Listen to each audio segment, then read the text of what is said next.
It's Yash. See, this is the.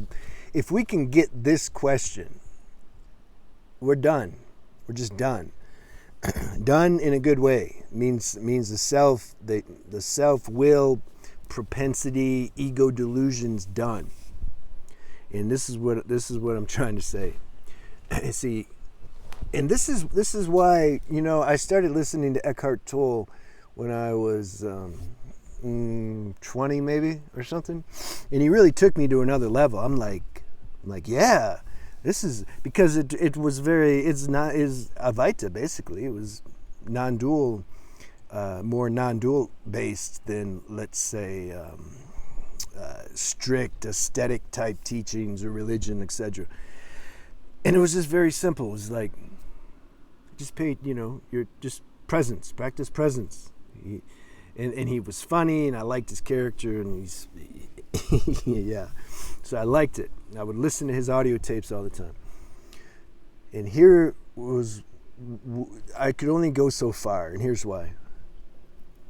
Because he'd say, observe, just observe. That's his whole teaching, observe.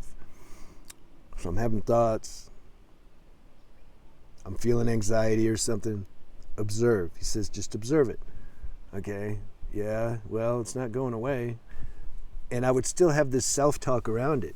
Obviously, I could observe it, but it was like that wasn't helping me. It took me to a level, though. Like before, I didn't think about observing it. I was just it.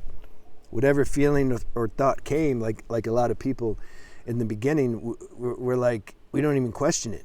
Thought says, go here, okay. Don't like him, okay. Whatever.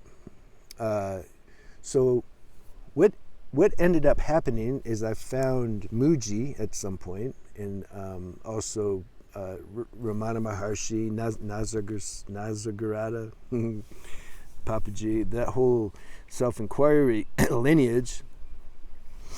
And they started telling me, and it really hit.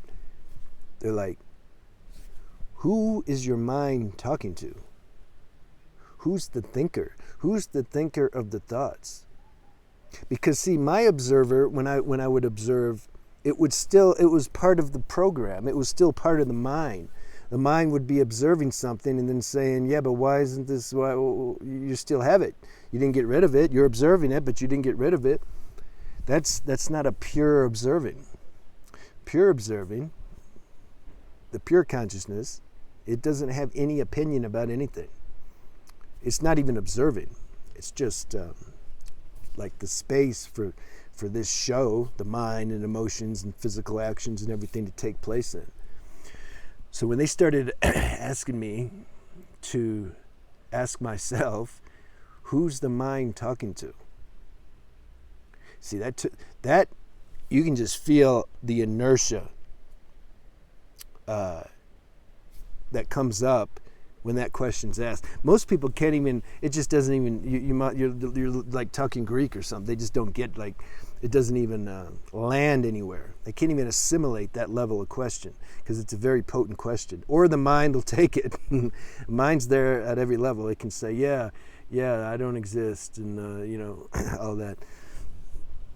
But if we're really using that question, saying who is the mind talking to, you'll first find that it's this observer that I used to think I was when I was practicing spirituality.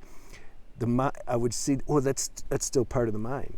So the first level or layer is like, who's the mind talking to? Actually, the mind's talking to the mind. And then beyond that, who's the mind talking to? The mind talking to the mind, who's that talking to? That's what we're saying. Who's that talking to? It's not talking to anything. It's not talking to anything.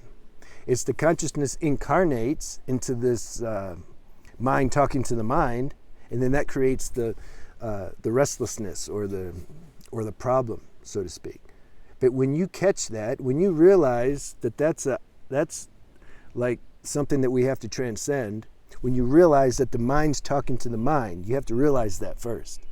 And then go another step further and say, well, who's seeing that though? The mind talking to the mind, is that talking to anything? No, it's not talking to anything. It's just talking to itself. So then it's like the so-called choice is to be in that world where the mind's talking to the mind, or to pay more attention to the consciousness in which this play is happening in. That's what I'm trying to say.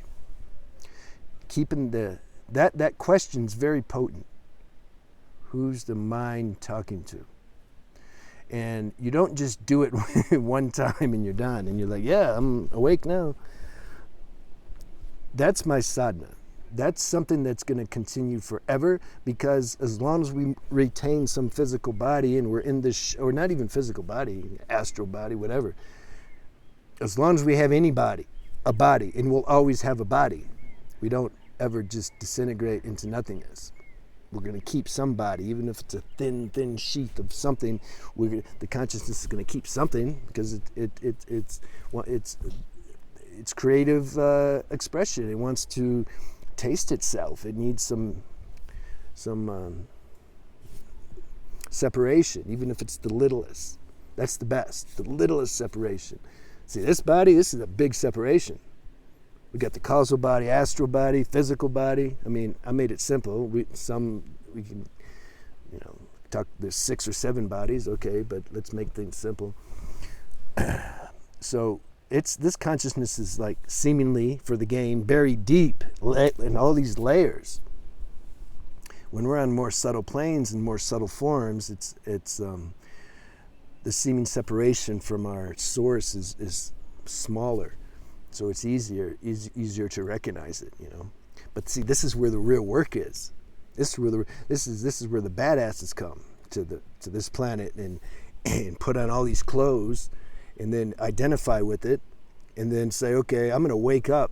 I'm gonna wake up while I'm just covered in clothes. We're probably telling other entities that when we're on the more subtle realm before we come here. We're like, hey, I'm signing, You think you got something? Come here to planet Earth. Come here to planet Earth and put all these clothes on and see if you can wake up. Like, I'm going to do it. We're probably all, I'm just having fun. Probably, see, when we're in the subtle realm, it's easy. Like, we're all confident because we're, in that moment, we're, the self-realization level for the localized consciousness is probably, it's just easier. So it's easy. We can talk smack then, like, yeah, I'm gonna do this. And then maybe our buddies are like, don't you remember what happens when you go there? You're gonna forget everything. You're talking now, but when you get there, you're gonna forget. Nah, man, no, this realization's deep. I'm gonna remember everything. I'm gonna show you. Like, okay, we're gonna be watching. And so the game begins. And then we leave and we go back up. They're like, I told you. Maybe they can show us. Maybe they video some astral camera. They video, look at you, you're crying about all this delusion you thought was real. And oh no, man, I was playing. I was just acting. Yeah, I enjoy thinking about that. So that's what you do. You just who's the thinker talking to? Who's the mind talking to? And contemplate that and really go into that and make that your sadhana. If we're ready for that, though, you say we got to be ready for that too. But the consciousness will dictate if there's some preparatory stuff we need to go through first before this question becomes alive. You can just feel it. When I'm talking about this, who's the mind talking to? Does that land in you, or is it kind of like just too abstract and vague? That's how you know. Like, if this question's, if it's time to use that question, and if it is, enjoy, and if it's not, enjoy. You see, and use lifestyle habits and healthy lifestyle habits. Get rid of your addictions and eat clean and good, because that raises the frequency of the bodies, the mind, emotional body, mental body. So then this spiritual practice becomes easier. And it yields more fruits, Can't just eat ice cream and cakes all day and get high and have promiscuous sex and then expect a spiritual practice to be efficient. It's impossible. I know it because I might have tried that in the past. All right, have a good day.